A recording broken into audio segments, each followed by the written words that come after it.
Podcast Cocheira Vitória. Nesse mês de agosto, com entrevistas super especiais. Dia 12 de agosto, quinta-feira, estaremos conversando com Pedro Mendes. Dia 19, o nosso convidado especial é o Sr. Bacarini, especialista em melhoramento genético. E dia 26, com o fenômeno Marcos Botinha, do Estúdio Botinha. Podcast Cocheira Vitória. Você não pode perder. Acesse o canal e deixe o seu like.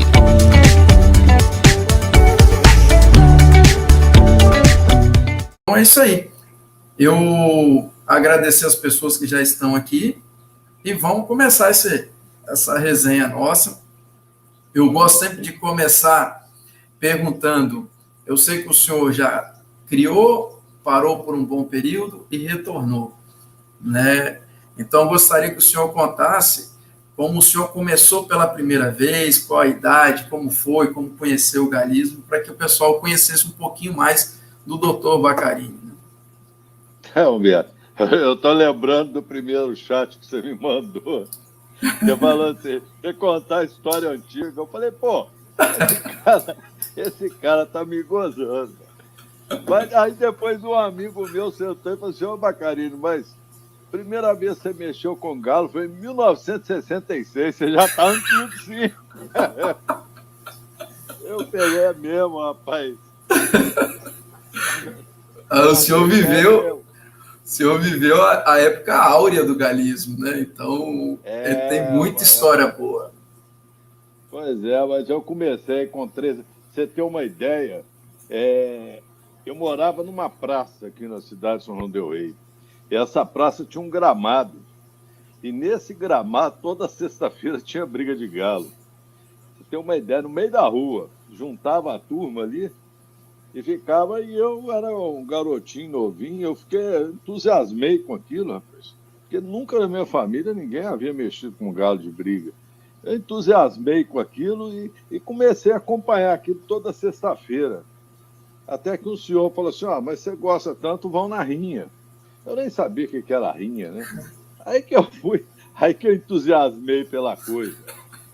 E tinha um senhor aqui, um tal de Júlio, ele trabalhava no Correios, ele morava assim perto da minha casa, e eu comecei a frequentar a casa dele, e acabou que eu virei o papadeiro dele. Sabe o que era papadeiro? Pra você ter uma ideia? Eu vou te contar. Naquela época, a gente tosava o galo todo, né? Você ficava só uma pena aqui. A linha, um moicano. A briga era 2 horas, pra você ter uma ideia. 2 horas de combate, aquilo. Então, papadeiro, a gente pegava umas tiras de couro cru, pregava uma tabuinha nelas e ficava batendo no galo aqui, ó.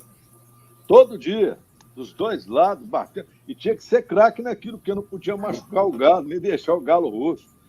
E aí, todo dia eu ia para lá bater no papo do galo, né? Com aquele... Inclusive, não sei aqui, pelo menos a informação não tem, mas essa história de chamar de gogó de sola, aqui era por causa disso. Você batia com a sola de sapato, aquele couro era tipo uma sola de sapato. Batia no pescoço do galo. Rapaz, a pele do galo ficava quase que meio centímetro de pele, grossa, que não entrava nada ali. Até para matar o galo com a faca era difícil.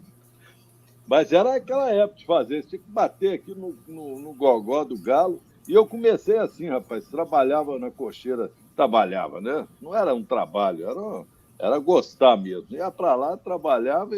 E aí eu ganhei meu primeiro franguinho, né?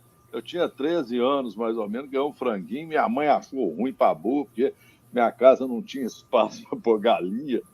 Mas levei aquilo e dali em diante, rapaz, virou uma doença, sabe?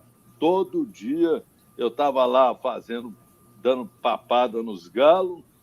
Todo dia, toda sexta-feira, a rinha no meio da rua e no sábado no rinhadeiro que tinha aqui.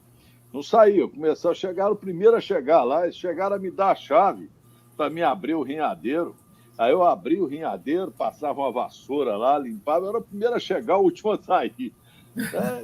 Aquilo virou uma doença mesmo. E dali em diante, meu amigo, você sabe como é que é, a gente adoece por causa desse bichinho, né? A gente adoece. Eu fiquei doido com isso, nunca mais larguei. Larguei, depois vou te falar por quê durante um período, mas foi um período excepcional. Fora isso, sempre mexendo com os galinhos. Quem começa é difícil parar. Eu falo o seguinte, o cara pode até se desligar por um período, mas abandonar é muito difícil, né? Basta, eu até contei na outra live, que eu falei, eu parei por uns 10, 12 anos, aí eu fui fazer uma viagem e nessa viagem eu estava na Tailândia com a minha esposa, e aí eu escutei uns galos cantando e era muito galo junto, eu falei, ó, isso é galo de briga. Aí minha mulher, como é que você conhece esse negócio? Só, falei, ó, só pelo cantinho curto, e essa quantidade é certeza.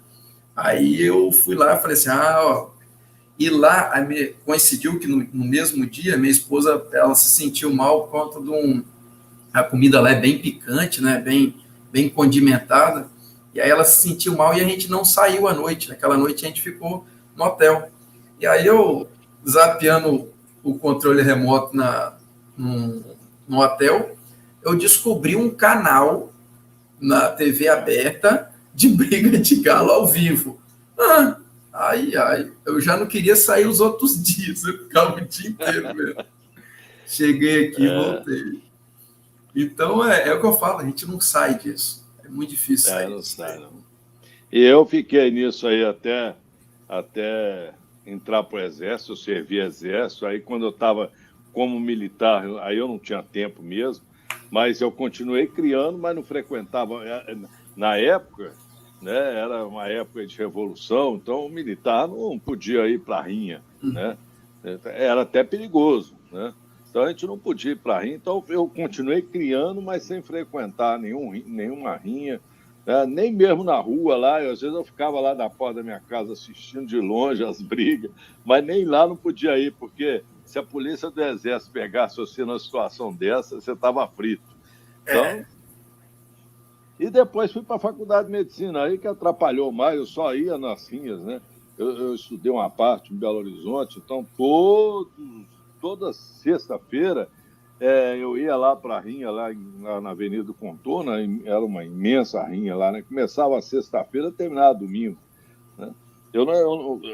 Para mim, não tinha castigo maior do que eu dar plantão no fim de semana para não poder ir na rinha. Mas aí eu não tinha galo, eu só ia lá, conhecia, tinha muitos amigos lá, o Raposão, a turma da rinha de lá, tinha muito amigo lá dentro, eu ia lá, frequentava, né, mas não tinha galo, só não tinha como criar.